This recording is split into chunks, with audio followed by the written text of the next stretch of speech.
위성락 실장도 그런 시각을 분명히 가지고 있을 것이고, 그래서 제가 한 2년 전쯤에서 이분이 쓰신 책을 읽었는데, 이게 이제 한국에게 업그레이드 대원이라는 책이었어요. 근데 요 책이 뭐냐면, 그 문재인 정부 때 남북 정상회담, 북미 정상회담 할 때 그 즈음 그 유 실장이 이제 신문 칼럼이나 어디 칼럼 쓴 것들을 모아놓은 책인데, 네. 제가 이걸 읽으면서 이제 무릎을 친 게, 이제 그 당시에 이 협상을 풀어나가는 게 톱다운 방식이에요. 지도자들끼리 만나서 이제 큰 틀에서 협상을 하고 밑으로 내리는 거잖아요. 네. 근데 원래는 이제 외교나 이렇게 정상회담 하면은 실무진들끼리 해서 위로 올립니다. 만들어 놓고. 그러니까 네. 바텀업이라고 하죠. 그걸 하는데, 이분이 이제 그 당시에 그 남북 정상회담이나 사실상 그 싱가포르 회담 톱다운 방식이에요. 근데 이거 안 된다. 이렇게 칼럼을 쓰면서, 그때 저는 사실 들떠 있었는데 아마 대부분의 국민들이 들떠 있지 않았을까. 그래서 굉장히 냉정한 시각으로 보고 사실 이분의 말이 맞은 거지요. 그리고 나중에 예. 이제 뭐 이렇게 얘기를 합니다. 현실이 이러니까 우리가 취할 입장은 자명해진다. 그러니까 톱다운도 좋고 한데 두 개가 다 강약점이 있으니까 우리가 톱다운에 대한 선호를 조금 낮추고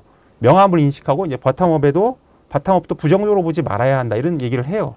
그 말은 뭐냐면, 제가 그걸 보면서 최근에 느끼는 거는, 저분이 있는 한 문재인 정부에서 시도됐던 남북 정상이, 북미 정상이 만나서 한 큐에 뭐 북핵 문제를 해결하려는 일괄 해결한다던가 그런 거는 있을 수가 없지 않을까. 물론 이제 저분이 목소리가 있고 저분 주장이 관철되는 한에서입니다. 근데 지금까지 기조를 보면 남북 화해 이런 거는 이제 그런 기조는 따라가겠지만 약간 낭만적인 해법이라고 할까요? 지금 돌아보면 그런 것들은 좀 가능하지 않을 것 같고, 또 이제 이분이 그 한겨레 인터뷰에서 이런 말을 해요. 이제 윤석열 정부에서 그 가치 외교하면서 중국을 버리잖아요. 근데 어쨌든 대중 외교는 복원해야 된다는 게 이재명 정부의 생각 아닙니까? 근데 다만 이런 말을 또 해요. 되게 인상적인데, 미국은 3시, 중국은 9시 방향으로 우리를 당기려고 한다. 근데 우리는 1시와 1시 반 사이에 좌표를 염두에 두고 있어야 된다. 그러니까 중국이 할 말은 해야 된다. 중국하고 관계를 하는데, 그런 걸 보면 이제 이재명 대통령이 그 뒤에 이런 말을 합니다.